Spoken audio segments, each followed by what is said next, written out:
கலாத்தியர் எழுதின நிருபம், கலாத்தியர் 6ஆம் அதிகாரம்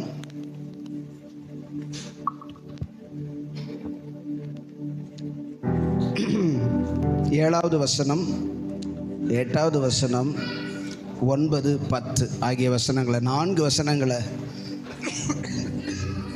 எல்லாம் எடுத்துக்கொள்ளலாம். 7லிருந்து அப்படியே வாசிக்கலாமா? எல்லாம் சேர்ந்து வாசிப்போம். மோசம் போகாதிருங்கள். தேவன் தம்மை பரியாசம் பண்ண விட மாட்டார். மனுஷன் எதை விதைக்கிறானோ அதையே அறுப்பான். தன் மாம்சத்திற்கென்று விதைக்கிறவன் மாம்சத்தினால் அழிவை அறுப்பான். ஆவிக்கென்று விதைக்கிறவன் ஆவியினாலே நித்திய ஜீவனை அறுப்பான். நன்மை செய்கிறதில் சோர்ந்து போகாமல் இருப்போமாக. நாம் தளர்ந்து போகாதிருந்தால் ஏற்ற காலத்தில் அறுப்போம். ஆகையால் நமக்கு கிடைக்கும் சமயத்திற்கு தக்கதாக யாவருக்கும் விசேஷமாக விசுவாச குடும்பத்தார்களுக்கும் நன்மை செய்ய கடவோம். ஹல்லேலூயா, ஹல்லேலூயா, ஹல்லேலூயா, ஹல்லேலூயா. ஸ்தோத்திரம். கர்த்தர் நல்லவர்.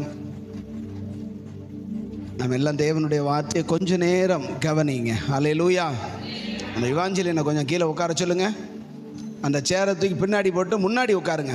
சேருக்கு பின்னாடி உட்காந்துருந்தா எப்படித்தான் கவனிப்பீங்கன்னு எனக்கு தெரியல. சேரை தூக்கி பின்னாடி போடுங்கம்மா. சேரை தூக்கி பின்னாடி போடுங்க, அங்கிட்டு போடுங்க. முகத்தை மறைச்சு உட்காரக்கூடாது.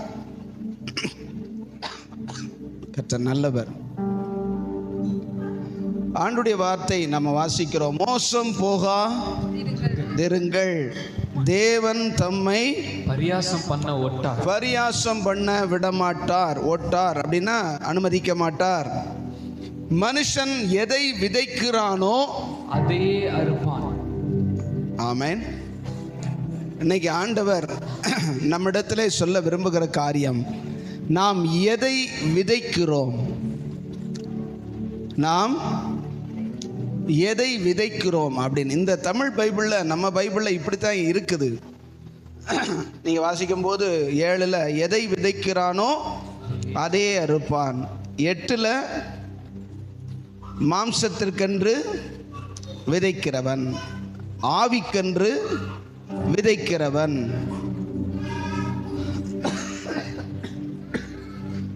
இப்படிப்பட்டதான வார்த்தைகளை அங்க நம்ம வாசிக்கிறோம். ஆமென். அதென்ன விதைக்கிறதுனா என்ன அர்த்தம்? விதைத்தல் அப்படின்னு இங்கே சொல்லப்பட்டிருக்கிறது. எனக்கு இது எதை விதைக்கிறோம், என்ன செய்கிறோம் அப்படின்னா, விதைத்தல் அப்படின்னா என்ன அர்த்தம் அப்படின்னு யோசிக்கும் போது அதை கொஞ்சம் வேறு டிரான்ஸ்லேட்டுகளில் பார்க்கலாமே. வேறு மொழிபெயர்ப்பில் பார்க்கும்போது தமிழ் டிஆர்வியில் இப்படி இருக்கிறது. நான் அது 7வது தமிழ் டிஆர்வி TAERV இருக்குன்னு நினைக்கிறேன். யூ வெர்ஷனில் அது இருக்குது. நீங்கள் அதில் 7வது வசனத்தை பார்க்கும்போது, புத்தியற்றவர்களாகாதீர்கள். முதலாவது வார்த்தை இங்கே என்ன 7ல் இருக்குது? மோசம். யூ வெர்ஷனில் TAERV எடுங்க, சீக்கிரமாக எடுத்து போடுங்க. புத்தியற்றவர்களாய் இருங்கள். உங்களால் தேவனை ஏமாற்ற முடியாது. இங்கே என்ன சொல்லப்பட்டிருக்கிறது? தேவன் தம்மை பரியாசம் பண்ண விடமாட்டார், ஒட்டார் அப்படின்னு சொல்லப்பட்டிருக்கு. அதில் பார்க்கும்போது நம்முடைய யாராலும், நம்ம சேர்ந்த யாராலும், மனுஷரால தேவனை என்ன செய்ய முடியாது? ஏமாற்ற முடியாது. ஏன்னு கேட்டீங்கன்னா, ஒருவன் விதைக்கிறதையே அறுப்பான். ஆமென். அவரைய போட்டா துவர வராது, நெல்லை போட்டா கொள்ளு வராது. ஆமென். எதை விதைக்கிறையோ அதையே நீ அறுப்பாய். ஏமாந்து போகாது. இல்லை, TARV இருக்கு, யூ வெர்ஷன்ல இருக்கு. சரி இருக்கட்டும். அப்படின்னா வேற இதில் பாருங்க, இன்னொன்றில் வருது இதே மாதிரி இருக்குது. அடுத்து பாருங்க, பாவம் நிறைந்த தன் சுயத்தை திருப்தி செய்யும் பொருட்டு வாழ தொடங்குவானே. ஆனால் பாவம் நிறைந்த அவனது சுயமானது நிலையான மரணத்தையே தரும். இங்க என்ன சொல்லப்பட்டிருக்கிறது? தன் மாம்சத்திற்கென்று விதைக்கிறவன் அப்படின்னு சொல்லப்பட்டிருக்குது. ஆமென். அது என்ன மாம்சத்திற்கென்று விதைக்கிறவன் அப்படின்னா, இங்கே தெளிவா சொல்லுது, பாவம் நிறைந்த தன் சுயத்தை திருப்தி செய்யும் பொருட்டு வாழுதல். ஆமென் சொல்லுங்களேன். அல்லேலூயா. அவனை தூக்கிட்டு பின்னாடி போயிடு. எல்லாருடைய கவனம் அவனை இருக்கு. டிஸ்டர்பன்ஸ் வேண்டாம். எல்லாரையும் அவன் திருப்புறான். பொடுசுகள்லாம் பின்னாடி போயிட்டு கவனிங்க. பிள்ளைகளை வச்சிருக்கிறவங்க பிள்ளைகளை பார்த்துக்கிடட்டும், மற்றவங்க எங்களை பாருங்க. ஆமென். அல்லேலூயா சொல்லுங்க. மாம்சத்திற்கென்று விதைக்கிறவன் அப்படின்னு சொல்லப்பட்டிருக்குது. இதுல மாம்சத்திற்கென்று விதைத்தல் அப்படின்னா இங்க என்ன சொல்லப்பட்டிருக்கு அப்படின்னா, தன்னுடைய விருப்பத்தை, தன்னுடைய பாவம் நிறைந்த தன்னுடைய சுய விருப்பத்தை திருப்தி செய்கிறவன். ஆமென். திருப்தி செய்யும் பொருட்டு வாழ தொடங்குகிறவன். அடுத்து ஆவிக்கன்று அப்படி சொல்லப்பட்டிருக்கல, அதை நாம் வாசிக்கும் போது பரிசுத்த ஆவியை திருப்திப்படுத்தும் பொருட்டு ஒருவன் வாழ துவங்குவானே. ஆனால் அழிவற்ற நித்திய வாழ்வை ஆவியானவரிடமிருந்து பெறுவான். அல்லேலூயா. இப்ப இன்னைக்கு கேள்வி என்னன்னா, இன்னைக்கு ஆண்டவர் நமக்கு கொடுக்கிற வார்த்தை என்னன்னா, நீ எதை விதைக்கிற? மனுஷன் எதை விதைக்கிறானோ அதையே.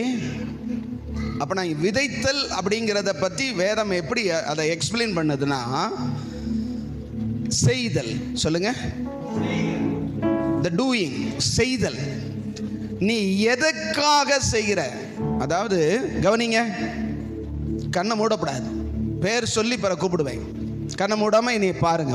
ஒரு ஜஸ்ட் ஒரு 10 நிமிஷம் நாம எதை செய்கிறோம் அப்படிங்கிறது நமக்கு வெளிப்பிரகாரமா தெரியும். ஆனா சொல்லுவாங்க, செய்தது முக்கியமல்ல, என்ன நோக்கத்துக்காக செஞ்சோங்கிறது ரொம்ப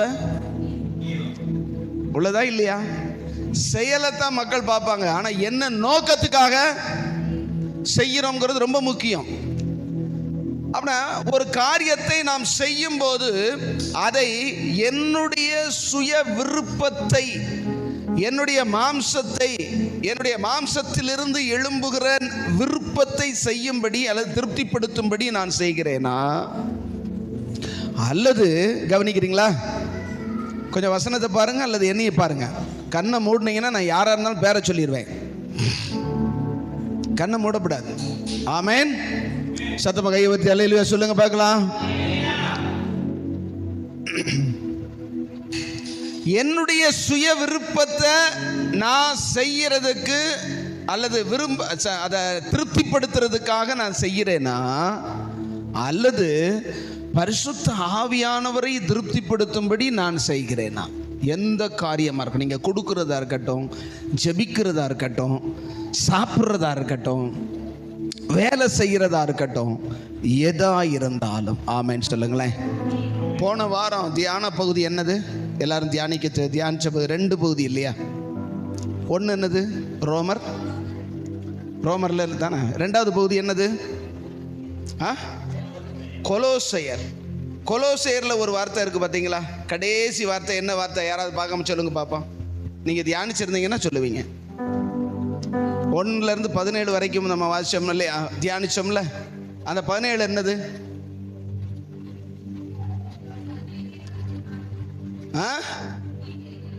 அதான் அது ரோமர் கடைசி. நான் கொலோசியர் கடைசி சொல்றேன். கொலோசியர் 1:3-17 என்னது? கொலோசியர் 3:17 என்னது? நீங்கள் வார்த்தையினாலாவது, அது போடுங்க, வசனத்தை போடுங்க டக்குன்னு.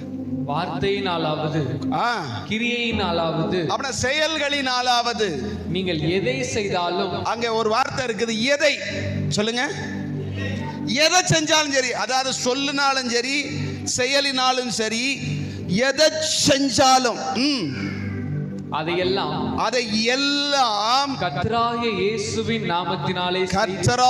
இயேசுவின் நாமத்தினாலே செய்து அவர் முன்னிலையாக பிதாவாகிய தேவனை ஸ்தோத்திரியுங்கள். அப்படின்னா என்ன?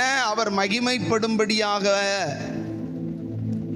பரிசுத்த ஆவியானவர் விரும்புகிறபடியாக இயேசுவும் பிதாவாகிய தேவனும் சந்தோஷப்படும்படியாக செய்யணும். எதை செய்யணும்?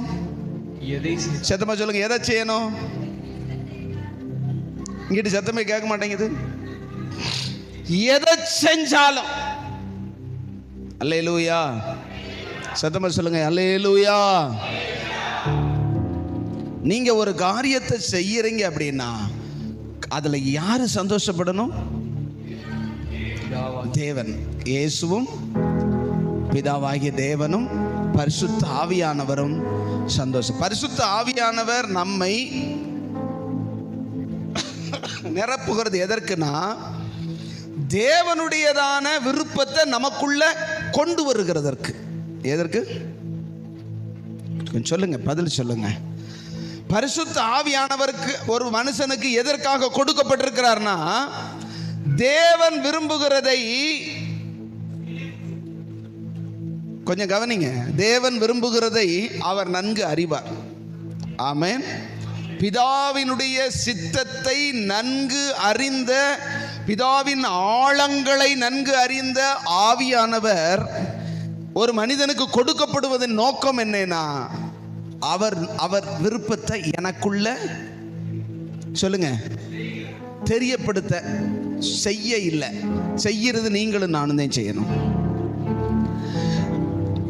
ஒரு வசனத்தை வாசிங்க. எபேசியர் சீக்கிரம் 5ஆம் அதிகாரம். சீக்கிரமா. சில பேர் அப்பே நான் வசனத்தை வாசிக்க ஆரம்பிச்ச உடனே தூக்கம் வருது, கண்ணை மூடிடுறாங்க. 5:10 வாசிங்க. கர்த்தருக்கு பிரியமானது இன்னதென்று நீங்கள் சோதித்து பாருங்கள். அல்லேலூயா சொல்லுங்களேன். யாருக்கு பிரியமானது? கர்த்தருக்கு பிரியமானது. நான் இந்த காரியத்தை செய்ய போகிறேன், பேச போகிறேன், கொடுக்க போகிறேன், ஏதோ ஒன்றை செய்வேன். எதை செய்தாலும் ஆமென் சொல்லுங்க. அல்லேலூயா. கையில பைபிள் இல்லையா? பைபிள் எடுங்க. கையில பைபிள் எடுத்து பார்க்கணும் வசனத்தை. அல்லேலூயா. எதை செஞ்சாலும் கர்த்தர் மகிமைப்படணும், கர்த்தர் பிரியப்படணும். ஏன் அப்படின்னா என்ன பிரியப்படுத்துறதுக்காக செய்கிறவன். அதான் அந்த வசனத்தை மறுபடியும் கலாத்தியர்ல போடுங்க. கலாத்தியர்ல வாசிங்க. கலாத்தியர்ல பாவம் நிறைந்த தன் சுயத்தை திருப்தி செய்யும் பொருட்டு வாழ செய்ய தொடங்குகிறவன், பாவம் நிறைந்த அவன் சுயமானது நிலையான மரணத்தையே தரும். அப்படின்னா என்னது? நித்திய அழிவு. பிசாசினுடைய விருப்பத்தை செய்கிறவன் அல்ல. நல்லா தெரிஞ்சுக்கோங்க. பிசாசு சொல்றதை கேட்கிறவன் அல்ல. நல்லா தெரிஞ்சுக்கங்க. நான் ஒரு ரகசியத்தை சொல்றேன். நம்மளை பரலோகத்துக்கு போக விடாம தடுக்கிறது பிசாசுங்கிறது முக்கியம். அவனுடைய இதெல்லாம் அவன் ஒரு காலத்தில் நம்மளை அடிமைப்படுத்தி வச்சிருந்தான். ஆனா கர்த்தர் இன்னைக்கு என்ன செஞ்சிட்டாரு? விடுவிச்சிட்டாரு. இப்ப யார் தெரியுமா? இப்ப நம்மளை பரலோகத்துக்கு போக விடாம தடுக்கிறது ஒன்னே ஒன்று, நம்மதை, என்னுடைய சுயந்தை, என்னுடைய மாம்சந்தை, என்னுடையதான கீழ்ப்படியாம என்னுடைய மாம்சீகத்திலிருந்து சுயத்திலிருந்து எழும்புகிற காரியம்தான் தேவனை துக்கப்படுத்திக்கிட்டே. அல்லேலூயா. கர்த்தர் சொல்றாரு, கர்த்தருக்கு பிரியமானது இன்னதென்று சோதித்து பாருங்கள். ஆமென். கர்த்தருக்கு பிரியமானதானா நான் செய்யறது, நான் பேசுறது, நான் கொடுக்கிறது, நான் எதுக்காக கொடுக்குறேன், எதுக்காக இதை செய்கிறேன், எதுக்காக போய் இந்த ஊழியத்தை செய்யணும், எல்லாத்தையும் பார்த்தா என் பெருமைக்காக அல்லது என்னுடைய சுய திருப்திக்காக எதை செஞ்சாலும் சரி கர்த்தருக்கு மகிமை உண்டாகட்டும். ஆமென் சொல்லுங்க. ஆண்டவர் இந்த நாளில் நம்மிடத்தில் பேசுகிற ரொம்ப வெரி சிம்பிள் காரியம், நீ எதை செஞ்சாலும் எனக்கு மகிமையா செய். ஆமென் சொல்லுங்களேன். பரிசுத்த ஆவியானவர் சந்தோஷப்படும்படி, பிதா சந்தோஷப்படும்படி, குமாரனாகிய இயேசு சந்தோஷப்படும்படி நாம் செய்வோமானால், அந்த வசனத்தில் நம்ம கடைசியில் வாசிக்கிறோம் இல்லையா, ஆவிக்கென்று விதைக்கிறோம். ஆவிக்கென்று அப்படின்னா பரிசுத்த ஆவியானவர் சந்தோஷப்படுவதற்கு என்று செயல்படுகிறவன், செய்கிறவன், கொடுக்கிறவன், எதை செய்தாலும் அவன் நித்திய ஜீவனை இருப்பான். அல்லேலூயா. அப்புறம் தன் விருப்பத்தை நிறைவேற்றுகிறவனுக்கு கர்த்தர் சொல்ற ஒரு காரியம் என்ன தெரியுமா, நீ உன் விருப்பத்தை செஞ்சுக்கிட்டே இரு, நீ விரும்புறதெல்லாம் செய், உனக்கு மனசுக்கு பிடிக்கிறதெல்லாம் செய், உனக்கு சரின்னு படுறதெல்லாம் செய், ஆனா முடிவு. அதனாலதான் வசனம் இப்படி சொல்லுது நீதிமொழிகள்ல, மனுஷனுக்கு செம்மையாய் தோன்றுகிற வழிகள் உண்டு, ஆனால் அவைகளின் முடிவோ மரணம். அவன மனுஷனுக்கு செம்மையாய் தோன்றுகிற, அவனுக்கு நல்லதா தெரிகிற வழிகள்லாம் நல்லதுதான் அப்படின்னு அவன் நினைக்கிறதெல்லாம் முடிவுல மரணம் வந்துடும். அப்படின்னா என்ன, நித்திய ஜீவனுக்கு போக. அதனாலதான் இயேசு பேதுருவை பார்த்து சொன்னாரு, எனக்கு பின்னாக போ சாத்தானே. ஏன் சாத்தானா மாறினான் சொல்லுங்க, கொஞ்சம் பேசுங்க. பிள்ளைகளை பார்க்காதீங்க, என்ன பாருங்க. சின்ன பிள்ளை விளையாடட்டும். ஏன் பேதுருவை பார்த்து எனக்கு பின்னாக போ சாத்தானே அப்படின்னு சொன்னாரு? அவன் பேயா இருந்ததுனாலயா, அல்லது பேய்க்குரியத பிசாசுக்குரியத ஆண்டவருக்கு சொன்னதுனாலயா? என்ன சொன்னாரு? நீ தேவனுக்கு ஏற்றதை சிந்திக்காம மனுஷனுக்கு ஏற்றதை சிந்திக்கிறேன். அல்லேலூயா சொல்லுங்க. அப்பனா பேய் கூட, பேயிட்ட அடிமையா இருந்தா கூட, சாத்தானுக்கு அடிமையா இருந்தா கூட கர்த்தர் ஒருத்தனை விடுவிச்சிருவாரு, அவனை பரலோகத்துக்கு கொண்டு போயிடுவாரு. ஆனா மனுஷன் சுயத்துக்கு அடிமையா இருக்கும்போது அவனை விடுவிக்க அவரால். புரிஞ்சவங்க மட்டும் கையை உயர்த்தி அல்லேலூயா சொல்லுங்க பார்க்கலாம். இதெல்லாம் சொல்லி கொடுக்க மாட்டாங்க, நான் சொல்லி கொடுக்குறேன். அல்லேலூயா சொல்லுங்களேன். நீ ஆண்டவரை துதிச்சா போதும், காணிக்கை கொடுத்தா போதும், சர்ச்சுக்கு வந்தா போதும், பைபிள் வாசிச்சா போதும், பரலோகத்துக்கு போயிடுவேன். நிச்சயமா முடியாது. தெளிவா வசனம் சொல்லுது, நீ அறுக்க போகிற அறுவடை எது அப்படின்னா, நீ வாழ்ந்ததை பொறுத்துதை, நீ விதைச்சத. அந்த வசனம், முத வசனம் சொல்ல, எதை விதைக்கிறையோ அதே அறுப்பாய். நீ மாம்சத்துக்காகவே உன்னை திருப்திப்படுத்தும்படியாகவே வாழ்ந்து வாழ்ந்து வாழ்ந்து வாழ்ந்து செத்தேனா, உன் விருப்பத்தின்படி வாழ்ந்ததுனால நரகத்துக்கு போன்னு அனுப்புவார். அல்லேலூயா, அல்லேலூயா சொல்லுங்க. வசனம் உள்ள போகக்கூடாதுன்னா பிசாசு எல்லாரையும் பயன்படுத்துவான். ஜாக்கிரதையா இருங்க. சின்ன பிள்ளைகளோட விளையாட ஆரம்பிச்சிங்கன்னா விளையாண்டுக்கிட்டே இருக்கும், ஒரு முறை முறைச்சா ஓடி போயிடும். அல்லேலூயா சொல்லுங்க. கவனமா இருங்க. தேவ சமூகத்தில் நாம கற்றுக்கொள்ளுகிற காரியம் எனக்கு என்னன்னா, என்னுடைய விருப்பத்தை நான் செய்ய துணிகிறேனா, என்னையே திருப்திப்படுத்த, என்னையே நான் பிரியப்படுத்த விரும்புகிறேனா, பேசுறேனா, செய்கிறேனா, வாழ்றேனா, அல்லது என் மூலம் கர்த்தர் மகிமைப்பட நான் என்னை ஒப்பு கொடுக்கிறேனா? அல்லேலூயா, அல்லேலூயா சொல்லுங்க. அந்த 7வது வசனத்தில் சொல்லப்பட்டிருக்கிறது, மோசம் போகாதிருங்கள். மோசம் போகுதல்னா என்ன சொல்லுங்களேன் கொஞ்சம். மோசம் போச்சு என்னது? மோசம் போச்சு அப்படின்னு சொல்லுவோம் இல்லையா? அப்படின்னா என்ன அர்த்தம்?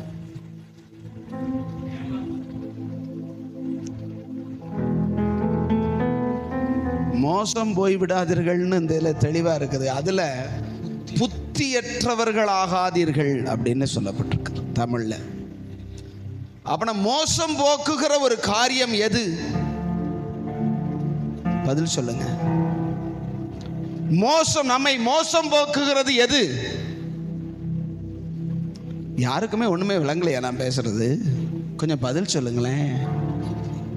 எது நம்மை மோசம் போக்கக்கூடியது? நிறைய பேருக்கு புரியல. என்ன? என் சொந்த விருப்பத்தை செஞ்சு செஞ்சு ஏசப்பா ஏசப்பா, எதுக்கு எடுத்தாலும் ஏசப்பா, ஆனா செய்யறது பூரா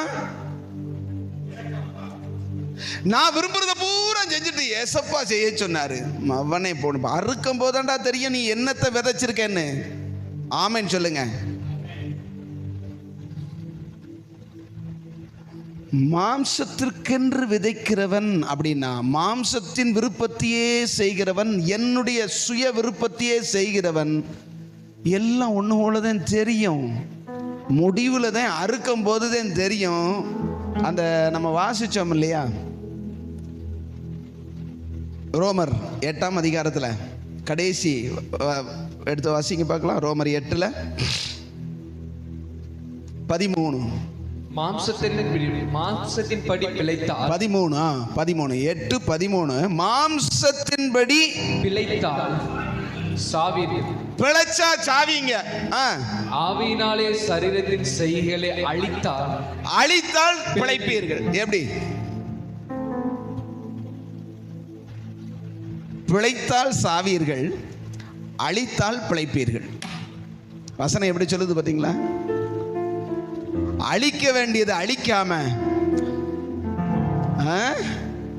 அழிக்கக்கூடியதுல பிழைச்சிட்டு, பிழைக்க வேண்டிய இடத்துல அழிஞ்சிட்டு, அதே மோசம் போகிறது.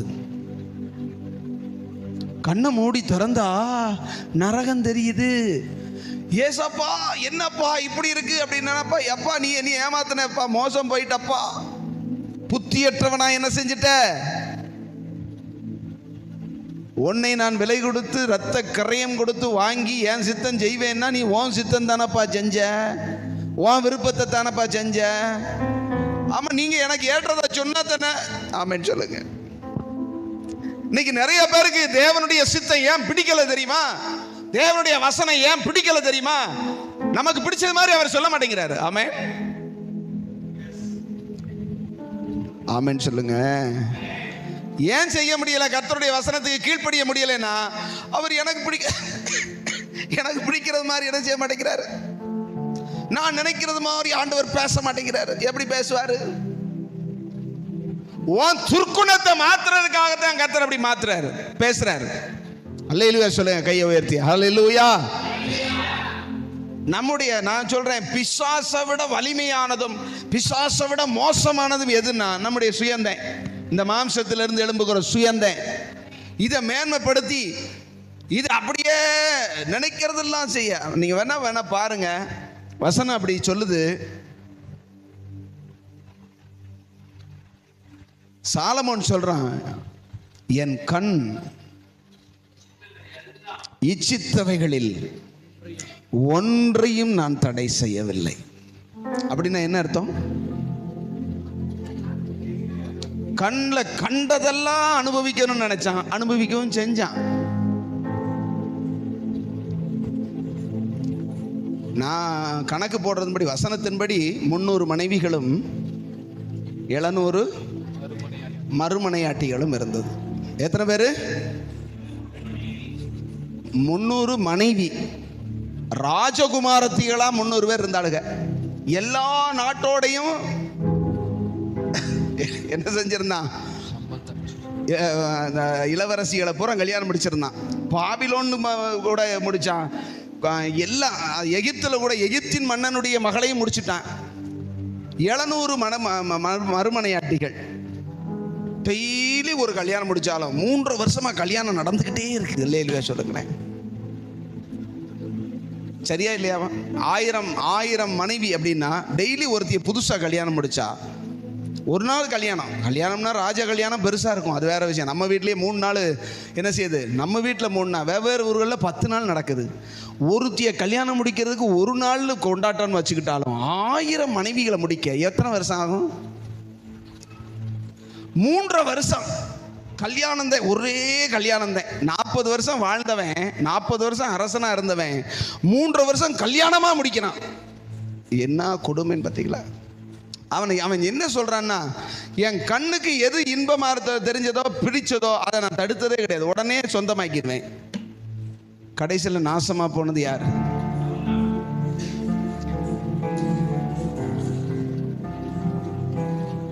தன்னை திருப்திப்படுத்துகிற ஒருவனும் தேவனுக்கு உகந்தவன். ரோமர்ல என்ன வாசிச்சோம்? 8ஆம் அதிகாரத்தில் வாசிங்க,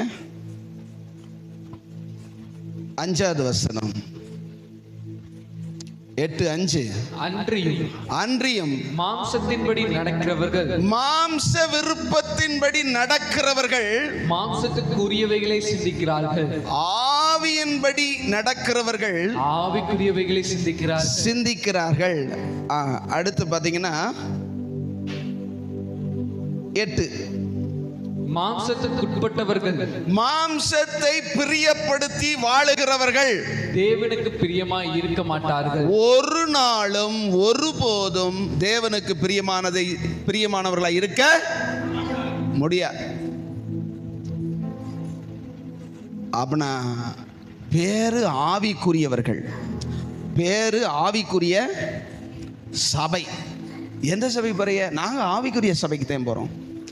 ஆவிக்குரிய சபைனா, ஆவிக்குரிய அனுபவம்னா என்ன?